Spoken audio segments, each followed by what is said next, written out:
박지원 의원님. 저는 특별히 질문할 게 없습니다. 후보자가 그래도 그냥 하세요. 제대로 답변하시네요. 그렇게 잘하세요. 질문을 마쳤습니까? 네. 감사합니다. 박준태 의원님 질문하시기 바랍니다. 예, 국민의힘 박준태 의원입니다.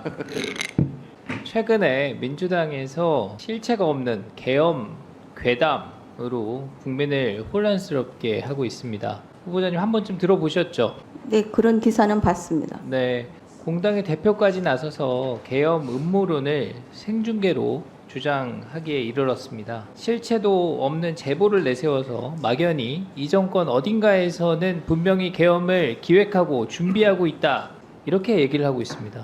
저는 이에 대해서 근거도 증거도 없는 정치적 망상에 불과하다, 이런 입장을 가지고 있습니다.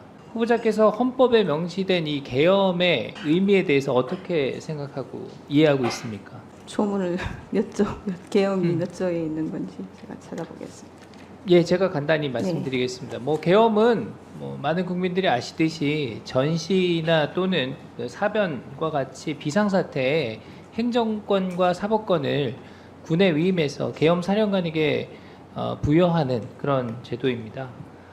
지금 글로벌 중추 국가를 지향하고 있고 또 빛나는 민주화로 세계의 주목을 받고 있는 오늘날의 대한민국에서 또 세계에서 가장 높은 수준으로 평가받고 있는 우리 국민들의 모습을 생각했을 때 현실에서 전혀 가능한 일이 아니다, 이렇게 생각을 하는데 후보자 생각은 어떻습니까? 지금 현재 상황이 전시사변 기타 비상사태라는 것을 느끼지는 못했습니다. 제가 알고 있는 한은 잘 모르겠습니다. 계엄은 국민의 기본권을 제한하고 위축하는 사안이기 때문에 매우 민감한 주제입니다. 이런 무책임한 거짓 선동, 이 민주주의 정신을 훼손할 수 있다, 저는 이렇게 우려를 합니다. 김민석 최고위원께서 하신 발언에 보면 최근 윤석열 정권 흐름의 핵심은 국지전과 북풍 조성을 염두에 둔 계엄령 준비 작전이라는 게 저희 확신이다. 계엄 시의 척결 대상에 문재인, 이재명 대표 포함될 수도 있다, 이렇게 말씀을 하셨습니다. 저는 뭐 한마디로 국민 상식에 반하는 좀 무책임한 발언이다, 이렇게 생각을 합니다. 이재명 대표께서 하신 얘기를 보면 계엄 해제를 막기 위해 국회의원을 계엄 선포와 동시에 체포, 구금하겠다는 계획을 들었다, 이렇게 말씀을 합니다. 헌법 77조에 의하면 국회가 제적의원 과반수의 찬성으로 계엄 해제를 요구한 때에는 대통령은 계엄 선포를 해제해야 합니다. 맞죠? 네, 지금 그 192석 거대 야당이 존재하는데 구조적으로도 계엄은 불가능한 것입니다. 의결 정족수 미달시키려면 야당 의원님들 중에 42명 최소 현행범으로 체포해야 되는데 이거 무슨 수로 체포를 한다는 말입니까? 저는 전혀 근거 없는 얘기다, 이렇게 말씀을 드립니다. 과거의 기무사 계엄 문건 사건 혹시 기억하십니까? 정확한 내용은 기억나지 않습니다. 박근혜 정부가 끝나고 나서 탄핵 위기에 처했던 박근혜 대통령이 당시에 계엄을 검토했다, 이런 민주당의 의혹 제기로부터 시작이 됐습니다. 이런 얘기가 나오고 당시에 인도에 국빈 방문하고 있던 문재인 대통령이 현지에서 직접 수사 지시를 내렸고 37명의 군검 합동수사단이 100일이 넘는 시간 동안에 204명을 조사했다. 근데 이 결과가 내란 음모 혐의로 단 한 명도 기소를 하지 못했습니다. 일각에서는 민주당에서 이런 실체 없는 계엄 얘기를 이어가는 게 박근혜 정부 당시에 어떤 탄핵 정국을 연상시키기 위한 정치 선동이 아니냐, 이런 얘기도 있습니다. 그래서 이런 근거 없는 주장, 가짜 뉴스 계속 이어지는 현실이 문제가 있고, 이런 부분들에 대해서 후보자께서 관심을 갖고 좀 잘 참고를 해주시라, 이런 말씀을 드립니다. 혹시 하실 말씀 있으면 말씀해 주십시오. 네, 헌법재판을 담당하게 된다면 그 직분을 성실하게 수행하도록, 그리고 사회의 다양한 의견이라든지 그런 사실관계 등에 관한 기사들도 관심 있게 챙겨보도록 하겠습니다. 예, 이상입니다. 수고하셨습니다. 주진우 의원님 질문해 주세요. 예, 명품 가방 문제는 이미 대통령께서 이미 부적절한 처신이라고 인정을 하고 사과를 했습니다. 정치적으로 잘못된 것이고 정무적으로 잘못됐다는 걸 인정하신 거죠. 근데 다만 이게 법적으로 보면 공무원의 배우자는 직무 관련성이 있어야 김영란법에 위반을 적용받는다는 것은 법 규정입니다. 네, 맞습니다. 예. 만약에 뭐 후보자는 가방 받겠느냐 이런 식의 질문이 가능하다면 역지사지로 저도 몇 가지 질문을 해보겠습니다.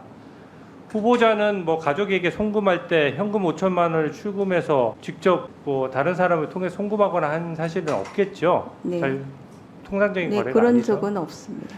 뭐 예를 들어서 이거 뭐 답변 안 하셔도 상관없는데 한복값으로 1,000만 원을 현금으로 결제한 것도 없을 테고 판사도 재판 연구비를 위한 카드가 있는데 그 카드로 집에 식사를 배달시켜 먹거나 필수품을 사지는 않을 것입니다. 그렇죠? 네. 네, 이런 면에서 이게 지금 너무 인사청문회에서 정략적인 이슈로 한정되는 것은 좀 바람직하지 않다고 생각하고요. 아까 법률안 거부권에 있어서 내재적 한계 있다는 거 저도 잘 알고 있습니다. 근데 가족에 관련된 특검법 무조건 회피해야 된다 이런 것은 헌법 이론상 저는 좀 문제가 있다고 생각하고요. 그런 식의 이해충돌 문제라면은 민주당 혹은 또 야당 인사들을 수사했던 검사들을 탄핵 소추하는 것도 이해충돌 문제가 또 발생한다는 지적이 있을 수 있고요. 또 탄핵 소추권은 절대적이고 대통령 제2요구권은 제한받아야 한다는 이론도 성립하기 힘들거든요. 그러니까 뭐 예를 들어 내재적 한계를 말씀하시는데 검사들 탄핵 소추가 계속 기각되는데도 유사 사안을 계속 탄핵 소추한다 그러면 그것도 탄핵 소추권의 내재적 한계를 벗어난 것으로 볼 수 있기 때문에 헌법 이론은 일률적으로 이렇게 단정적으로 여기서 결론 내리기 어렵다라고 보는데 어떻습니까? 이 위원님 말씀도 일리는 있습니다. 송석준 의원님 질문해 주시기 바랍니다. 헌법재판소의 그 업무가 전 이렇게 굉장히 시대 변화를 제대로 반영을 못하고 있다. 예를 들면은 전자 접수율이 일반 법원은 90%가 넘는데 헌법재판소는 아직 50%에 이르지 않고 있다. 이거 알고 계십니까? 예, 그 사실은 후보자로서 보고받았습니다. 보고받았어요. 어떻게 그래서 그 개선할 의지를 갖고 계세요? 개선할 필요성은 있다고 봅니다. 필요성은 있는데 그 할수 방법에 있을 것 대해서는 현재로서는 뭐 확인하고 조치를 해야 될 사항으로 보여서 제가 현재로서 방법을 구체적으로 말씀드리기 어렵습니다. 어렵고. 예, 그런 식으로 아니하는 생각을 하지 마시고 네. 헌법재판관이 되신다면 네. 시대 변화를 제대로 반영해서 네. 우리 그 국민들을 위해서 변하는 헌법재판소의 모습을 보여주시기 바랍니다. 네. 인적 물적 시설을 위한 예산에 좀 협조를 부탁드리는 바입니다. 확실히 이야기하세요. 이렇게 얼버무리지 마시고. 그 전자소송의 그 접수율을 높이려면 결국은 인적 물적 시설이 확충되어야 되는데 그 비용이 상당할 것으로 생각이 됩니다. 예, 그래서- 비용이 들어도 예. 가장 엄중한 재판을 하는 예, 기관 아닙니까? 예산만 주신다면 대한민국의, 열심히 법질서, 노력하겠습니다. 법치주의를 지키는 네. 기관이니만큼 네. 돈 아까워하지 마시고 요구하세요. 국회에서 네, 확실히 감사합니다. 밀어드릴 테니까. 자, 중대재해처벌법이 상당히 문제가 있다라는 이런 그 업계 지적이 많습니다. 특히 뭐 대기업이라든가 이제 능력 있는 기업들은 충분히 거기에 대항할 수 있는 인력과 조직을 갖춰서 뭐 이거에 대해서 이렇게 큰 문제가 안 된다고도 볼 수 있는데 어쩌면은 중소기업들 이렇게 어쩌면은 이런 중대재해처벌법이 갖고 있는 과잉 이런 그 기업 경영인에 대한 그 책임을 묻는 부분에 대해서 이렇게 대항력이 굉장히 부족하다. 이런 거 얘기 들으셨습니까? 예, 그런 비판이 있는 것은 알고 있습니다. 비판 정도가 아니라 정말 기업가 정신.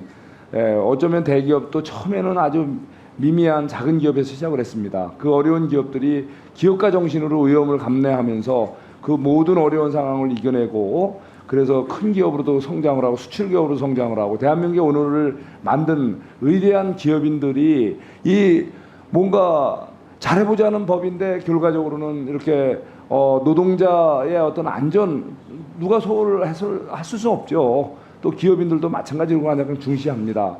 그렇지만 현실적으로 같이 책임져야 될 부분을 모든 것을 경영인들한테만 넘긴다는 것은 불공평하다는 거고 심지어 기업가의 이런 모험 정신 그런 것을 이거 쇠퇴시킬 수 있다는 거죠. 그래서 지금 이게 전원재판부에서 협의돼서 지금 이제 심리 중인데 이거에 대한 헌법 소원 청구 훌륭하게 봐주시고요. 네.